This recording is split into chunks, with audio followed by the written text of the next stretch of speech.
Hey mga brods, may balita nga tayo dito po kay 6'5" Kaylan Chongson na gustong kunin ngayon ng San Miguel Birmen. Alam din naman natin na isa ito sa mga talagang gunner ni Coach Yeng Guiao dito sa Reynosa Elasto Painters dahil 6'5" pa na kayang bumira ng tres, kayang mag-hustle, kayang dumepensa ng import, magaling sa depensa, tapos athletic pa na player na katulad ni Kaylan Chongson.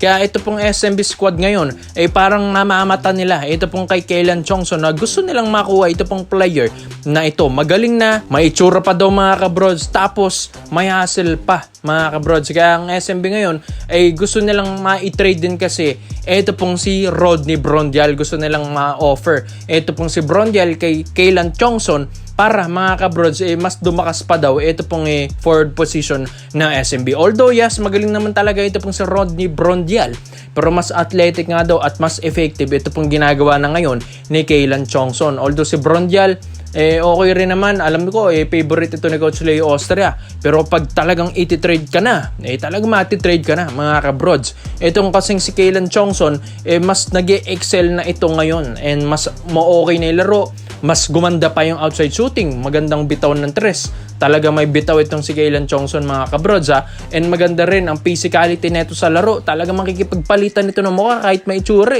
And ito, ang problema nga lang ng SMB ngayon si Coach Yeng Guiao ito. Ewan ko lang kung ibibigay ito ni Coach Yeng, pero hindi rin naman kasi siya ang nasusunod dyan kung saan yung management ang nasusunod kapag binibigyan nila under the table ito pong Ross. Talagang binibigay nila yung mga magagaling na player nila sa mga bigating teams na ito.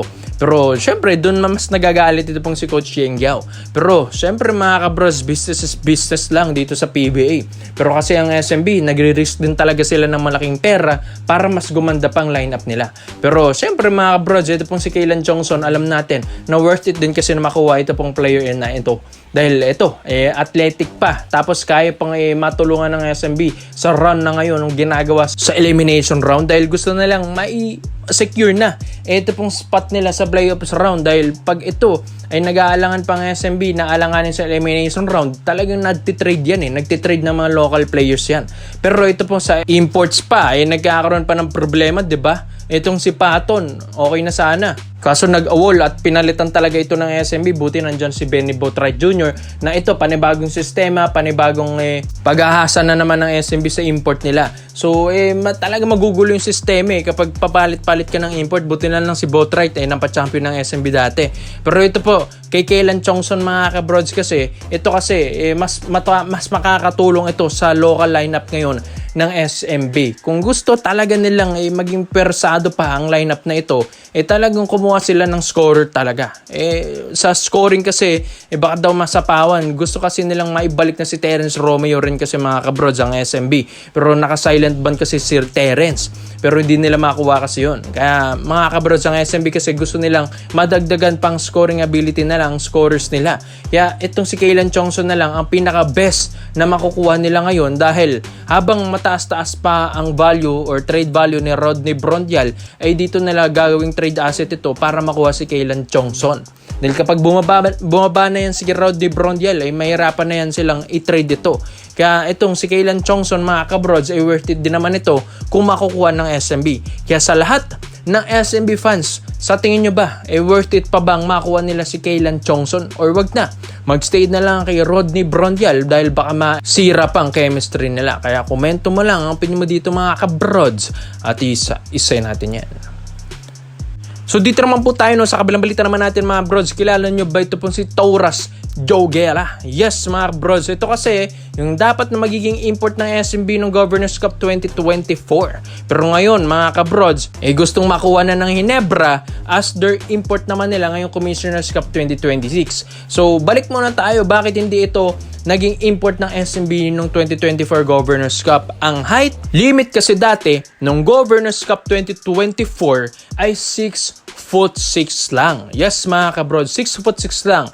Okay sana, mapagbibigyan sana si Taurus Joguela dahil malakas nga ang SMB sina Boss Al sa kay Kume Willie Marshall. Kaso nga lang, nung nalaman din ng mga ibang teams na matangkad si Taurus Joguela ay hindi natuloy yun dahil ang listed height ni Taurus Joguela ay 6'8". Tapos hindi siya at lumampas talaga siya sa height limit ng Governors Cup 2024 noon na 6'6" at kitang-kita daw na ang tangkad ni Taurus Jogela. Mga kabros, ito pong Lithuanian player na ito. Kaya ngayon, na Commissioner's Cup ngayon na 2026 at walang import height limit, dito na nila ipapasok si Taurus Jogela. So sayang yun mga kabrods dahil magaling itong si Taurus Jogela. Nang hinayang din ng SMB dati noong 2024 dahil okay na, nandito na yung Lithuanian import. Maglalaro na lang kaso hindi lang pumasa sa height limit dahil ang tangkad pala ng import na ito. Tapos ngayon sa Hinebra na ito, maglalaro. Yes mga kabros, hindi sa reports and rumors natin gustong ibalik ito ng Hinebra. Ngayon kasi, naglalaro sa Gornicz Wałbrzych. Ito pong si Taurus Jogela dito sa Polish Basketball League sa Poland. So mga kabros, pwede na nilang makuha yan dahil papaso na rin naman ang kontrata na ito doon. Kaya kayang-kayang makuha ito ng Hinebra. Although yes, nagkaroon din ng conflicts talaga and gusto rin sanang bumalik talaga ni Taurus Jogela noong 2025 dito sa PBA. Pero yun nga lang kasi, yung import height limit din kasi natin ng Governors Cup na yun, mga 6'6" pa rin eh. Pero ngayon kasi sa Commissioners Cup, mas okay siya dito. Mas fit siya ito sa season na ito. And mga kabrods, guess what? Ang galing pa ng player na ito. Ito pong Lithuanian na ito. Yes mga kabrods, magaling na player. Shooter pa. Yes mga brods, outside shooting talaga may bitaw ito. 6'8", mas matangkad talaga ito kay Justin Brownlee. Mas effective pa at veteranong pa mga kabrods. Ito pong si Taurus Jogela. Ito mga kabrods, itong si Taurus kasi kayang pumukol ng tres, kayang pumukol ng jumper. Kumbaga athletic din na player din talaga ito. And mga kabrods, malaking maitutulong din ito dahil parang nag-upgrade ka ng import from 6'6" to 6'8" na player. Kaya nga mga kabrods, malaking tulong ito dahil mas may buga na at may palag ng Hinebra dahil mas malaki ng import nila na 6'8". Iba rin kapag 6'8" to 6'6", iba rin ng height difference niyan. Kumbaga talagang magkakaroon pa ng extension sa wingspan, magkakaroon pa ng benefit sa depensa dahil 6'8" ito, magkakaroon pa ng benefit sa ilalim dahil 6'8" ito pong si Taurus Jogela kaysa nga daw kay Justin Brownlee na 6'6" lang. So ito, magandang upgrade na ito para sa Hinebra squad. Kung gugustuhin man talaga nilang manalo, kunin mo ito pong si Taurus Jogela. Dahil ito, nagkaroon na ng contact ito sa SMB May contact na ito sa SMC Management, SMC Squad. So, alam natin na mas madali na lang ito dahil syempre sina Boss Al din naman ang umahihawak niyan sa Hinebra. Kaya one call away lang yan si Taurus Jogela. Talaga maglalaro yan sa PBA. Kung di man siya natuloy dati ng Governors Cup, malay nyo, baka mapa-champion pa niya dating SMB. Kaya siguro nagpo-protesta yung mga ibang kupunan na ang laki nito ni Taurus Jogela dahil magaling talagang Lithuanian player na ito.